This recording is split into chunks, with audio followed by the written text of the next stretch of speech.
Okay, अब हम देखेंगे मैकल्स डायवर्टिकुलम के बारे में।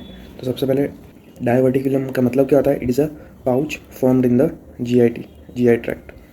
सपोज ये हमारी गैस्ट्रोइंटेस्टाइनल ट्रैक्ट रन कर रही है, वहाँ पे अगर ऐसा कोई भी पाउच जैसा स्ट्रक्चर या ट्यूबुलर स्ट्रक्चर फॉर्म हो गया, इसे कहते हैं हम डायवर्टिकुलम।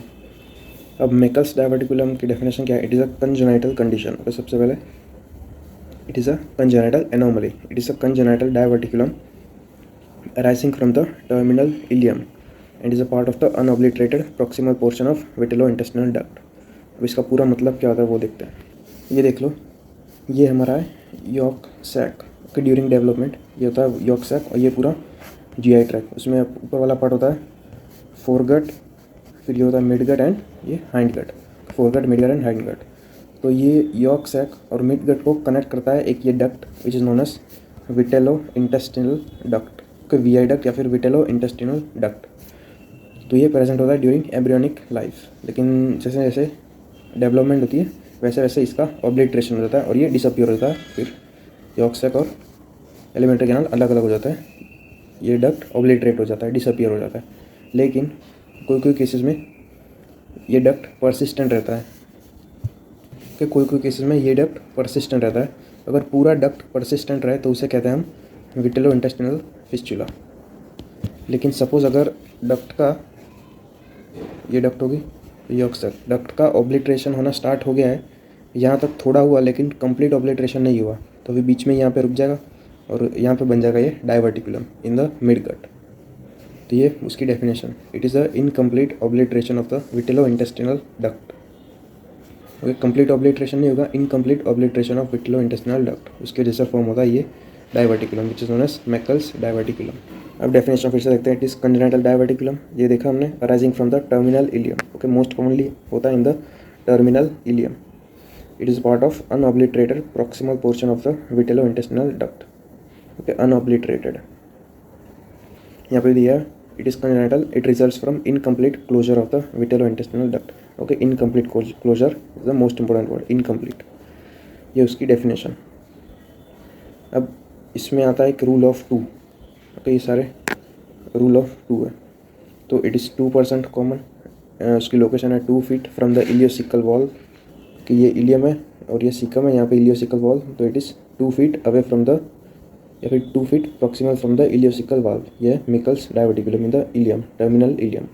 फिर it is 2 inch in length. Okay, length में 2 inches. 2% of Meckel diverticulum only will be symptomatic, सिर्फ 2% डायवर्टिकुलम ही सिम्टोमेटिक होता है, rest are asymptomatic. 50% symptomatic are below 2 years of age. 20% हेट्रोटॉपिक epithelium, इतना इंपॉर्टेंट नहीं है। मेल टू मेल रेशियो है 2:1, मतलब फीमेल में ज़्यादा कम होता है कंपेयर टू मेल। ये रूल ऑफ टू फिर से देखते हैं। 2% कॉमन, लोकेशन इसकी 2 feet away from ileocaecal wall, length इसकी 2 इंच। फिर ओनली 2% आर सिम्टोमेटिक और उसमें से भी 50% are below 2 years of as.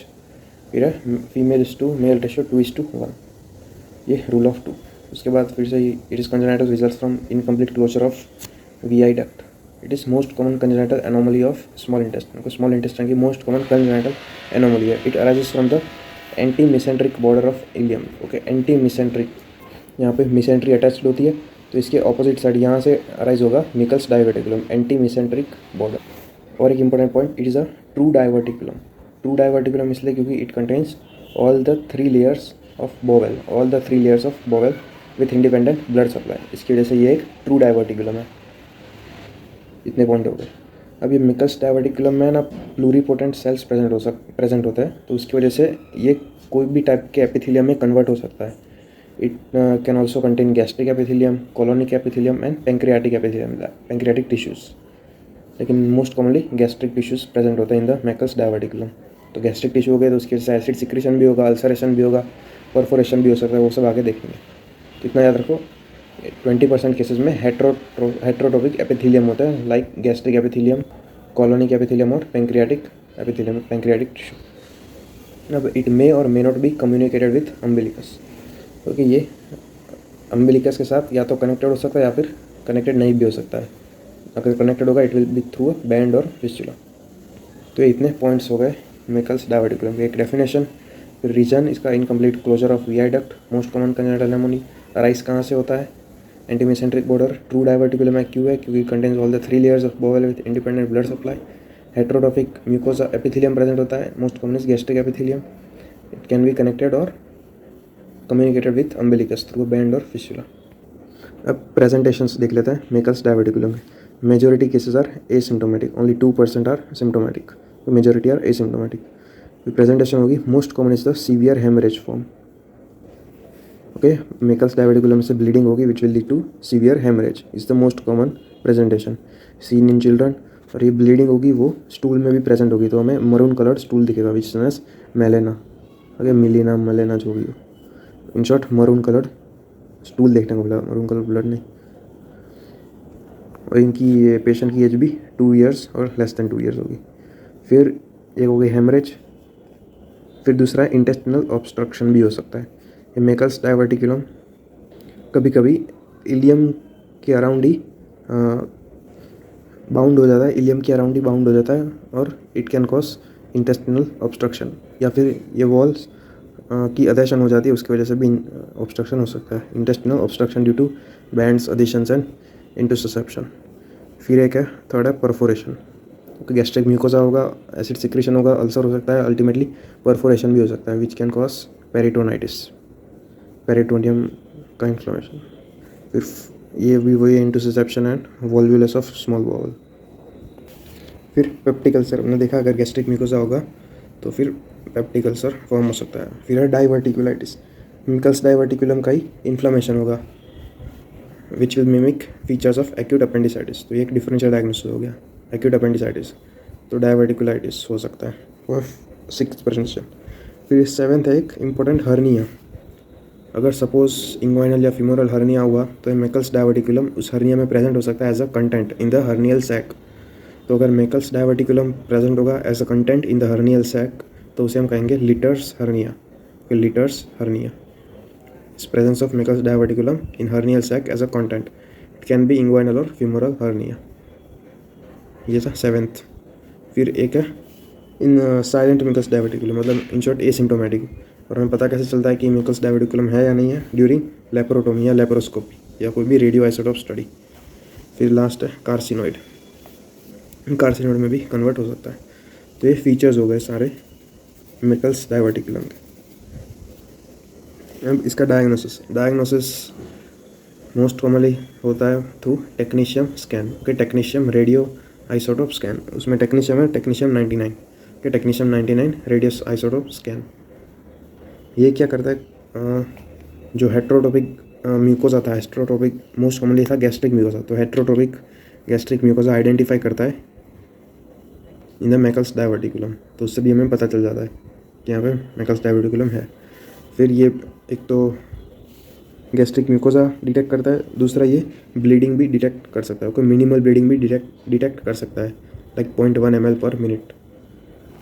तो इसलिए technetium radio isotope scan is the investigation of choice कह सकते हो फॉर मेकल्स डाइवर्टिकुलम। ये क्या डिटेक्ट करता है? एक heterotopic mucosa which is gastric mucosa most common, दूसरा bleeding. Okay, minimal bleeding 0.1 ml per minute, उतनी ब्लीडिंग भी डिटेक्ट कर सकता है टेक्नीशियम 99 स्कैन। फिर एक्सरे एब्डोमेन करेंगे to see the complications like obstruction, perforation. फिर लेप्रोस्कोपिक भी एक अच्छी इन्वेस्टिगेशन है, उससे भी पता चल सकता है लेप्रोस्कोपिक। फिर small bowel enema under fluoroscopy, मतलब हम कॉन्ट्रास्ट इंजेक्ट करेंगे इन द स्मॉल इंटेस्टाइन, फिर उसे हम रेडियोलॉजिकली या एक्सरे के थ्रू देखेंगे तो उससे भी पता चल सकता है। It is the most accurate investigation, probably the most accurate. तो ये मेन इन्वेस्टिगेशन होगी, एक technetium 99 scan, X-ray to see the complications, laparoscopy and fluoroscopy. ये डायग्नोसिस। उसके बाद ट्रीटमेंट, मोस्टली एसिम्टोमेटिक पेशेंट जो होंगे तो they can be left alone, no intervention is required. अगर पेशेंट सिम्टोमेटिक है और इंडिकेशंस ऑफ सर्जरी प्रेजेंट है, तो और इंडिकेशंस कौन सी होंगी? तो जब भी बेस नैरो होगा और लेंथ ज़्यादा होगी डाइवर्टिकुलम की, नॉर्मली ऐसा होगा, लेकिन जब कभी भी अगर बेस नैरो होगा और लेंथ ज़्यादा होगी डाइवर्टिकुलम की तो हमें सर्जरी करनी पड़ेगी। Narrow base and lengthy diverticulum. फिर प्रेजेंस ऑफ कॉम्प्लिकेशन जो हमने देखी, adhesions, bands, obstruction, interception, volvulus, वो सब। सिम्टोमेटिक पेशेंट और प्रेजेंस ऑफ कॉम्प्लिकेशंस। अगर it is found in children below 2 years, तो ये सारी इंडिकेशंस है to perform surgery for Meckel's diverticulum. और सर्जरी में करेंगे क्या, सिंपल, ये सपोज इलियम, ये इलियम है, ये मैकल्स डायवर्टिकुलम, तो हम मैकल्स डायवर्टिकुलम के साथ साथ थोड़ा सा इलियम का पार्ट भी हम रिमूव करेंगे और बाद में जो टर्मिनल एंड्स होता है इलियम के, उसे हम एनास्टोमोसिस कर देंगे। इतना ही करना होता है, rejection of the short segment of ileum containing Meckel's diverticulum and to end anastomosis done. अगर ये इतना इलियम का पार्ट रिमूव नहीं करना हो तो फिर सिंपल मैकल्स डायवर्टिकुलम ही सिर्फ रिमूव करेंगे, फिर उसके बाद इतना पार्ट सूचर कर लेंगे, एनास्टोमोसिस कर लेंगे। इसे कहता है मैकेलियन डायवर्टिकुलेक्टोमी, और यह है resected Meckel's diverticulum with ileum, या फिर simply resection of Meckel's diverticulum. ये यहाँ पे दिया हुआ है, resection of short segment of ileum containing Meckel's diverticulum and to end anastomosis done. ये पहली वाली, और दूसरी Meckel's diverticulectomy with closure of enterotomy also can be done. तो ये थी ट्रीटमेंट। इंडिकेशंस याद रख लेना, base narrow and lengthy diverticulum वो, और presence of any complication and symptomatic patient. ये था पूरा मैकल्स डायवर्टिकुलम।